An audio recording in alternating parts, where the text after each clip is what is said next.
Kärsämäin tarinoita. Ihan tavallinen positiivinen podcast.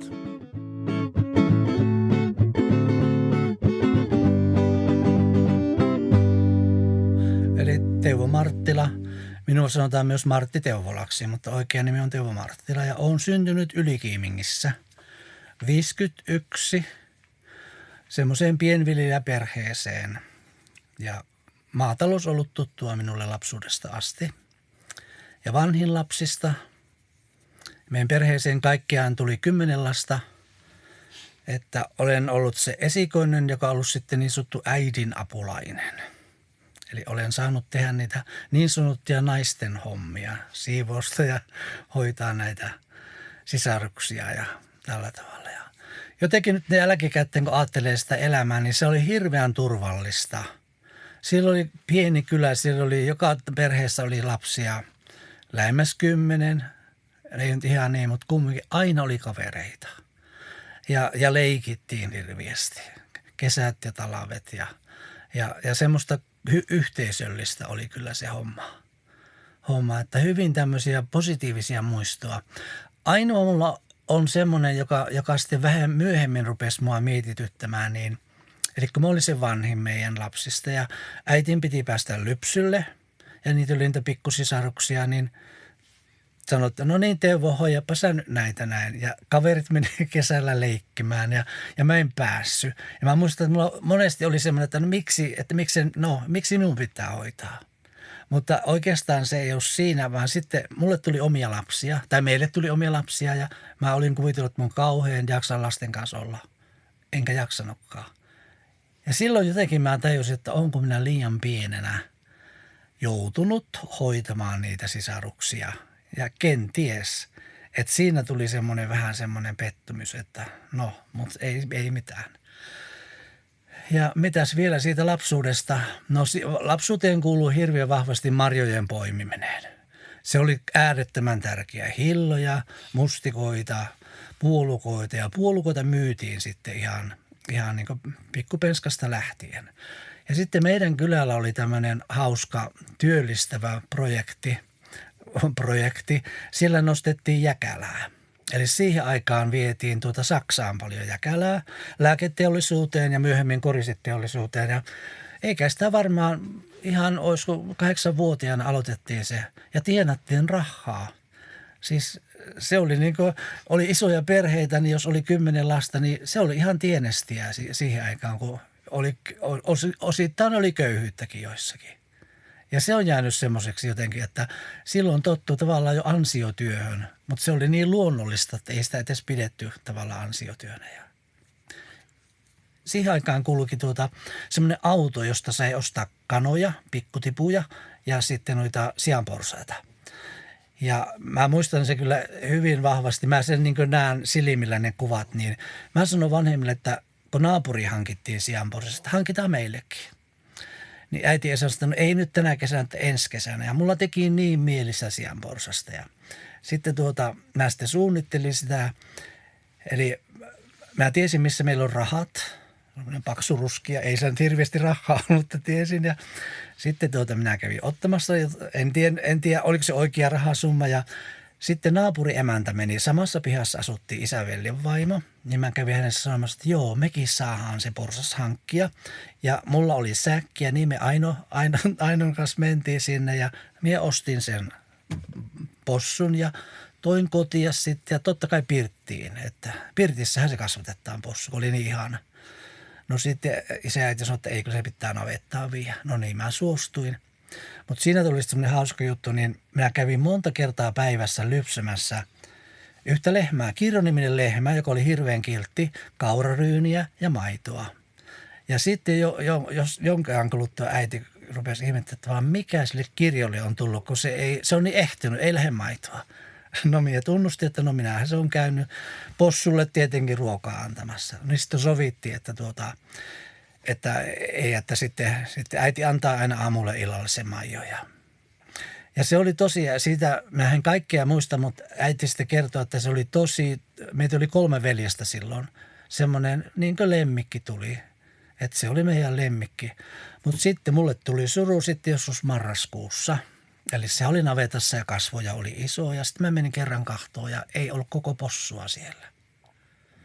Ja minä, että mihin se on joutunut, mulle ei kerrottu. Eli se oli teurastettu ja siihen aikaan lapset ei saanut nähdä teurastusta. Mä en tiedä, miten se oltiin niin varkaan tehty. Mutta sitten mä tajusin jossakin vaiheessa, meillä tuli lihaa ja mä tajusin, että se on se mun possu. Siihen loppui minun sianlihan syöminen. Siis en syönyt sitä ja mulla on edelleen pikkasen semmoinen, kyllä mä saatan syödä, mutta vähän semmoinen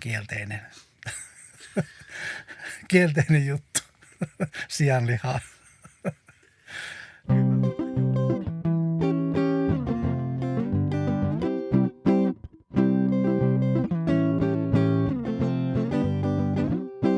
Meillähän oli siinä aivan meidän kodin lähellä, olisiko puoli kilometriä, oli kansakoulu, rakennettu joskus 50-luvun alkupuolella ja minähän menin kouluun 50-luvun loppupuolella. Lyhyt koulumatka oli, 2-opettajainen koulu, turvallinen. Mähän tykkäsin käydä koulussa. Voisi sanoa, että mä olin ahkera oppilas, tunnollinen oppilas, mutta sitten mä koin semmoisen, olisinko ollut 4. tai ehkä 4. luokalla, niin siellä oli 2 poikaa sitten otti minut silmätikuksi ja minusta tuli niin kuin koulukiusattu. Ja se oli kyllä semmoinen kokemus, joka mä sanoin, että se on vaikuttanut minun elämään yllättävän paljon. Mä kieltäydyn sitten lähtemästä kouluun ja äiti ihmetteli, että on miksi. No sitten mä kerroin, että siellä on 2 poikaa, jotka kiusaa. Mutta siinä oli tavallaan onnellinen loppu. Äiti meni kouluun, kun siellä tunnettiin opettaja. Äiti meni kouluun ja kertoi tämmöisen tapauksia ja kiusaaminen loppui siihen. Eli sen jälkeen mua ei kiusattu. Mutta kyllä se on jälkikäteen. Mä oon joutunut tätä käsittelemään ihan sanotaan terapiassakin.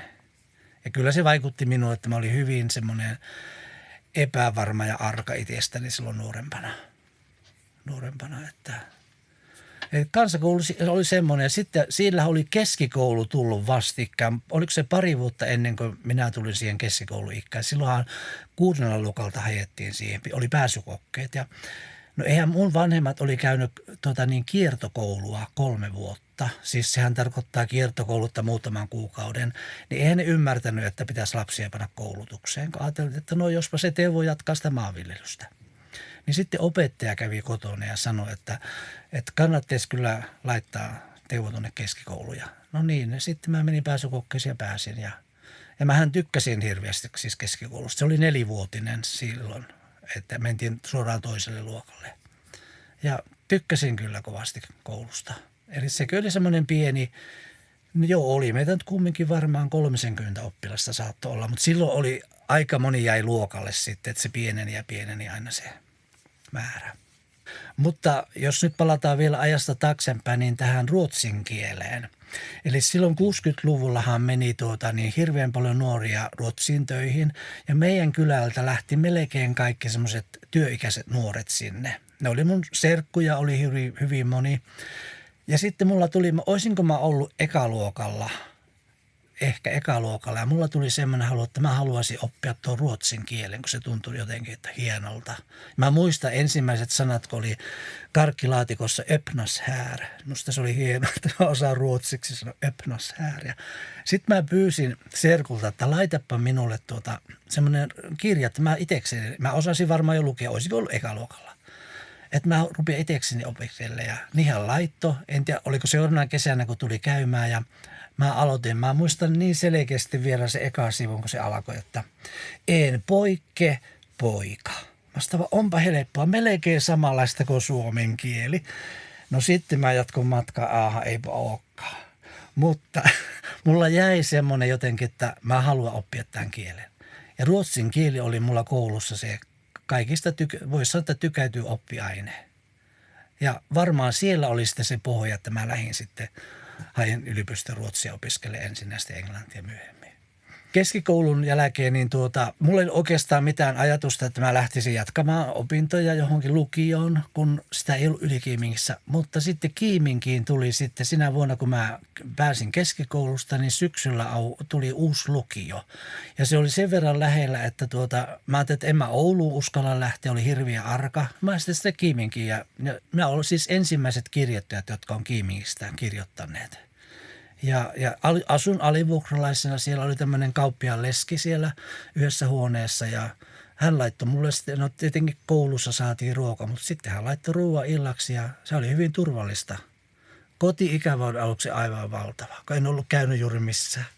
Niin mä muistan, että ihan itkin siellä sitten, että en minä täällä viihdy mutta ihan hyvin meni. Mutta silloin mä muistan, kun mä olin silloin, se oli viimeisellä luokalla lukiossa, niin se vuokraemäntä kysyi, että no et sä ajattelisi opettajaksi. Mä sanoin, ei yhtään kyllä kiinnosta opettajahommaa. Että tykkäsin taas opiskella lukiossa hirveästi. Että se on mulla ollut semmoinen niin kuin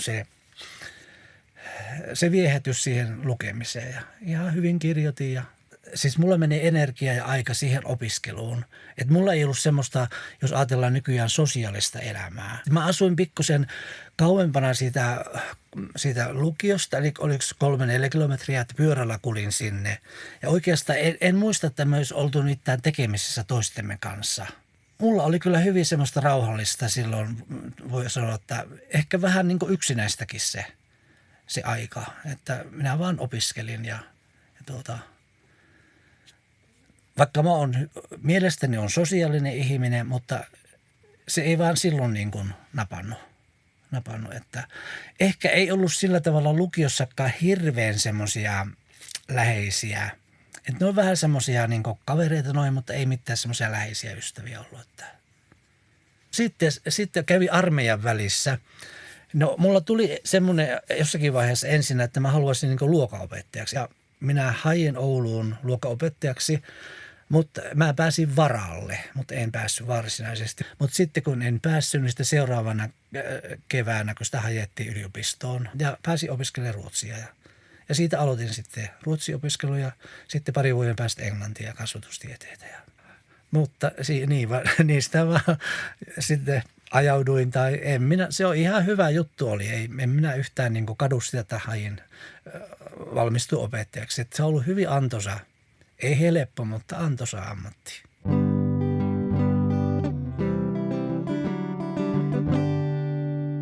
Mä valmistuin opettajaksi 81, mutta mä olin sitä ennen epäpätevänä Tervolassa kiertävänä englannin opettajana.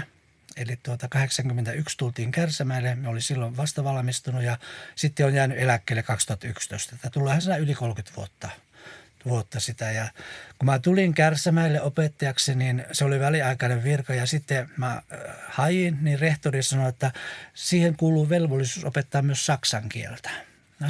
Minä olin 3 vuotta lukiossa lukenut saksaa, että enhän minä osaa opettaa. No kyllä sä sen verran osaat opettaa. Ja mulla on jäänyt siitä semmoinen hauska, oli 8 tyttöä oli siinä valinnaisaineessa. Ja minä en kertonut heille, että minä en ole mikään saksaopettaja, mutta mä tein läksyt niin tarkkaan, kaikki kysymykset. Ja ne innostui kaikesta niin sitten mä sanoin, että en mä ole mikään saksaopettaja. No ei he ole mitään huomannut. Mä sanoin, minä olen lukion käynyt eli se meni täydestä. Mutta sitten semmoinen siinä vähitellen, kun niitä vuosia tuli, ehkä nyt alkuvuosia, niin mullehan tuli shokkina se, että ei ne tykkää ruotsin kielestä opiskella. Eli siinä jossakin vaiheessa tuli 80-luvulla se pakkoruotsikäsite. Ja se oli jotenkin mulle semmoinen isku, että hyvänen aika mä oon aina tykännyt ruotsista ja nyt nämä mokomat ei tykkää ruotsista. Miksi tätä pitää opettaa niin, tässä ei missään tarvita tätä. No siihen oli pakko tottua ajatukseen.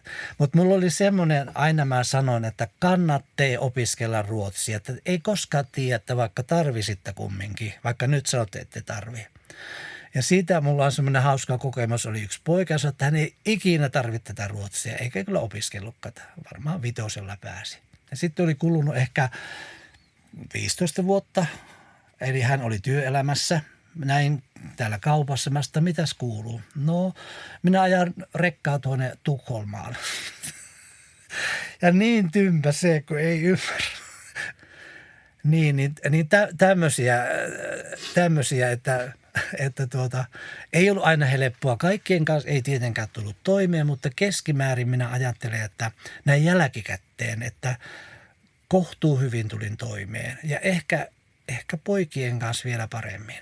Ja minä kuulin jälkikäteen, joku sanoi, että Teuvolla oli hyvä huumorintaju ja mä monen tilanteen mä sain laukastua sillä huumorilla.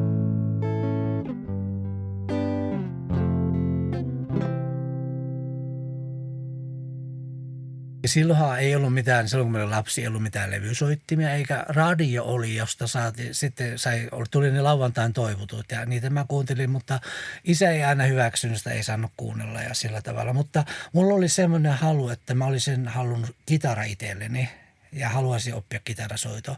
Ja mä monta vuotta puhuin, mutta kun en tiedä, ei mun mielestä me ihan köyhiä oltu, mutta eikö vanhemmat ymmärtänyt. Me olin sitten 6. luokalla kansakoulussa, niin silloin sain sen kitaran. Ja mä olin erittäin onnellinen siitä ja itsekseni opettelin kaikki ne soinnut, että en saanut mitään opetusta. Jostakin minä sain jotakin niitä kuvia, että mihin pannaan sormet ja oikeastaan siitä mulla alkoi. Ja olin minä aikaisemmin osallistunut tämmöiseen, kun oli niin sanottuja mitä se oli? Se oli runolausuntaa tai piirtämistä tai laulamista. Niin semmoiseen olin kerran osallistunut. En voittanut kylläkään, mutta lauloin Pieni nokipoika vaan. Piippuun katoaa. Mutta siitä mulla jäi semmoinen kipinä siihen laulamiseen. Ja sitten kun mä menin keskikouluun, niin meillä oli semmoisia valinnaisaineena musiikki. Mä menin siihen. Sitten eli mä pikkusen kehittelin itseäni siinä soittamisessa ja laulamisessa ja mä oon niin kuin laulanut tämmöisessä niin kuin hengellisessä kuorossa, eli silloin sanotaan minkä ikäinen 16-vuotiaana siitä eteenpäin. Eli se oli se minun semmoinen, niin kuin, missä mä tavallaan vähitellen kasvun siihen musiikkiin ja huomasin, että se on mulle tärkeää. Ja sitten myöhemmin, niin kun mä tulin tänne Kärsämäelle sitten sulle opettajaksi, niin mä järjestin niin kuin joulujuhliin. Siis se oli ihan vapaaehtoista, niin kuoron aina tai kevätjuhliin. Että mulla oli tämmöinen halu, ja jos oli kirkossa kevätjumalanpalvelus niin aina sinne. Niin sitten kerran muutama tyttö tuli, että perusta kuoro. Mä sanoin, ei hyvä, minä nuottejakka tunne kunnolla, miten mä osaan opettaa teille ne. Älä huoli, Sanna opettaa. Meillä oli semmoinen Sanna, joka opiskeli musiikkiopistossa pianosoittoa, erittäin lahjakas. No niin, mä perustin tyttökuoron sitten. Ja se oli minun ensimmäinen kuoro, joka opetti minulle pikkusen myös musiikin teoriaa, vähän siinä. En osannut mitään viittoimia, ja siinä oli sitten semmoinen tilanne, että oli hirveän monta, jotka oli musiikkiopistossa opiskelivat. Ja mä sitten ihmettelin, kun esimerkiksi opetettiin alto, että miten te noin nopeasti opitte. No hän laulaa suoraan noista nuoteista. Ja se oli mulle ihan käsittämätöntä, että miten voi lukeminen. Että siitä alkoi tämä musiikki oikeastaan. Ja sen jälkeen mulla on nyt viime maaliskuussa perustin 4. kuoron. Että mulla on ollut siinä viihdekuoron välissä. Sitten oli tämmöinen niin kuin useamman kunnan yhteinen tämmöinen vanhempien ihmisten hengellinen kuoro. Ja nyt mä perustin seurakuntaan gospelkuoron viime maaliskuussa. Ja tavallaan se, että kun se musiikki ollut mulle niin tärkeää, niin se on entisestään vahvistunut näiden, sanotaan se mikä mulla oli se vaikea jakso, se masennusjakso, jolloin minä hylkäsin musiikin, mä en pystynyt kuuntelemaan, kun se tuntui niin hankalalta. Ja se on tunnut kyllä, voi sanoa, että se on nostanut minua. Se on nostanut minua tämmöisessä vaikeassa tilanteessa, antanut intoa ja voimaa, että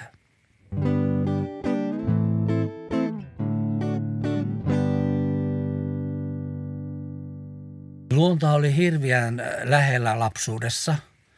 Eli niin kuin kesällä kuljettiin marjametässä ja talvella hiihdettiin, laskettiin mäkiä. Ja kun asuin siinä semmoisessa pienellä kylällä, se luonto oli koko ajan ympärillä. Että siihen tavallaan kasvoi siihen luontoon sisälle. Keväällä kun tuli tuluvat, niin siellähän seikkailtiin siellä ojissa ja puhuttiin ja märkänä oltiin ja sillä tavalla. Että viime keväänähän minä törmäsin semmoiseen Yle Areenassa tämmöiseen metsäperuna juttuun, sillä oli video ja mua rupesi hirveästi kiinnostamaan se. Se oli Sotkamosta, Jari Kropsu. Mutta hän tietää paljon, minä olen se kisälli. Ja soitin hänelle ja hän rupesi kannustaa minua, että rupea kokeilemaan sitä metsäpottua. Mutta minähän innostun siitä aivan äärettömästi. Mulla on valitettavasti semmoinen luonne, että minä innostun asioista. Joskus liikaakin, mutta minusta tämä on niin hyvä asia tämä metsäpottu, että ei haittaa, vaikka siitä innostuukin. Ja siitä se lähti viime keväänä sitten tämä metsäpottujuttu, joka nyt näyttää, että se elää jo ihan omaa elämäänsä. Mulla ei ole omaa mettää ja Jari sanoi, että ei saa mennä toisen mettään istuttamaan, ellei kysy luppaa. No siinä meidän tontin takana on hyvin pieni tämmöinen kunnan palsta, metsäpalsta. Ei se ole varmaan, olisiko vajaa 50 metriä leviä. Ja mä ajattelin, että no tuohon minä uskalla ilman luppaakin istuttaa. Ja niin mä istutin. No sitten mulla tuli vähän semmoinen huono omatunto, että pitääkö mä mennä kunnanjohtajalle kumminkin kertomaan, että mä oon tämmöisen synnin tehnyt. Ja niin mä menin ja hän ei mitenkään tuominnut. Ja sitten mä sanoin, että kun täällä keskustassa asuu paljon ihmisiä, joilla ei ole mehtää. Että olisiko mahdollista, että kunta antaisi tämmöisen metsäpalstan, johon kaikki halukkaat saisi. Ja tämä kunnanjohtaja lähti heti hyvin positiivisesti. Ja emme ole ajatellut semmoista asiaa, mutta tämähän on hieno tämmöinen yhteisöllinen tapahtuma. Eli eri-ikäiset ihmiset yhdessä lähdetään tekemään. Ja no minä innostun siitä. Ja sitten se meni tuonne kunnanhallitukseen ja siellä tehtiin päätös, että kunta on antanut 2 metsäpalstaa meidän käyttöön ensi kevääksi. Siinä voi olla, että niitä ei pystytä hyödyntämään, että ne voi olla, että ei ole kovin hyviä, mutta 2 yksityistä ihmistä on luovuttavat meille ihan useita hehtaaria ja ei me niin paljon varmaan laiteta sinne ja sitten seurakunta myös. Että meillä on kyllä nyt siis metsä on hakattua ja harvennettua. No sitten kun tämä Jari sitten, kun mä rupean kasvattamaan sitä pottua, niin hän sanoi, että no saakohan soittaa sille toimittajalle Kajaanissa toimittajalle, että jos hän haluaisi tehdä jutun tästä. Mä sanoin, no soita. Mä en ollut silloin vielä tietenkään istuttanutkaan niitä, että on tämmöinen aika. Joo, no, ja se haastatteli puhelimessa ja sitten sanoi, että no voikohan laittaa Oulun Ylelle sinne, että että ne tulisi vaikka kuvaamaan, että haluatko. Mä sanoin, no mikä siinä. Sieltä soitti mies sitten, että he mielellään kuvaisi ja mä niin huvitti tämä toimittaja, se niin innostui. Sitten mä huomasin heti, että nyt metsäpottu sai hänet valtaansa. Me oltiin istutettu, niin hän sanoi, että sitten syksyllä tehdään uusi juttu, kun sä nostat näitä pottuja. Mä sanoin, no joo, jos susta tuntuu niin. Ja sitten vielä hän oli sitten soittanut sille toimittajalle, että hän oli musiikkimies myös, että jos hän vielä bändin perustaa, sen nimi on Metsäperunat. Että se on tavallaan niin kuin, tässä on hirveän helppo vaan olla. Että muut tekee sen homman melkein.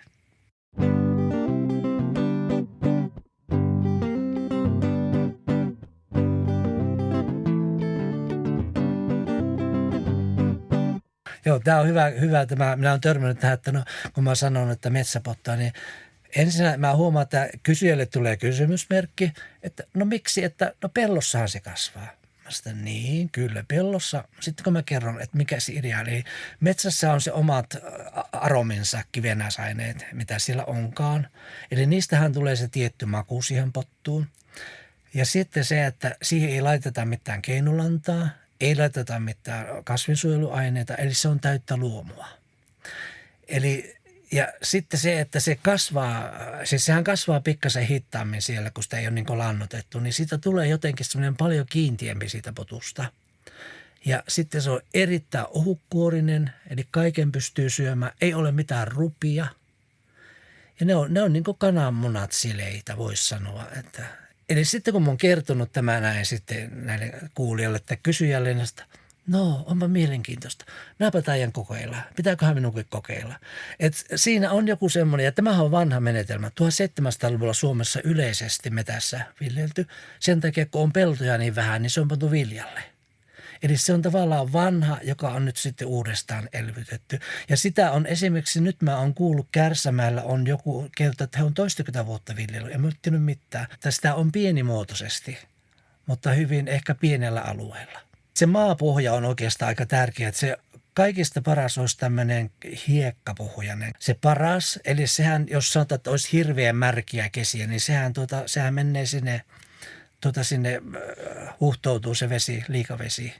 Ja sitten onko siinä, minä en tiedä, onko tätä tutkittu, että onko siinä justiis ne tietyt aromit, jotka tulee siihen makuun, siihen perunaan siitä. Sitten moni on kysynyt, että no onko se joku erityinen metsäperunalajike, mitä kasvatetaan. Ei, ihan tavallinen, normaali. Että mullakin oli 7 eri lajiketta. Mä sain ystäviltä ja kaupasta, ostin ja kokeilin. Ja osa oli, että ei kasvanut, siis sato tuli huono ja osa oli parempi. Että pikkasen tiedän nyt siitäkin, että mikä mahdollisesti olisi se hyvä lajike. Ja tämä on niin kuin tavallaan, niin kuin mä sanon, että tämä elää jo melkein oma elämää, niin Tyrnävällä on 3 siemenperunakeskusta, niin me saadaan niiltä ilmaiset siemenpotut. Kaikki 3 lahjoittaa meille. Eli siis tämä oli jotenkin minusta aivan käsittämätöntä, mutta siinähän on tietenkin, onhan heillä pieni tämmöinen oma lehmä ojassa. Kun keväällä Yle tulee tekemään sitä, niin totta kai me mainitsemme, että siemenperunat on lahjattanut nämä ja nämä. Niin sehän on heille positiivista. Niin ja sitten vielä yksi asia mä haluaisin vielä, tämä biohiili. Me ruvetaan polttamaan biohiiltä. Ja sitäkin täällä voi itse tulla sitten polttamaan. Kaikki ne, jotka niin on kiinnostuneita tästä, niin opetetaan semmoinen näytöspäivä ja sitten ei muuta kuin sitten risuja polttamaan. Ja mä uskoisin, että mulle tämä on tuottanut niin suunnatonta iloa, että mä uskoisin, että myös kaikille muillekin. Elämän halua.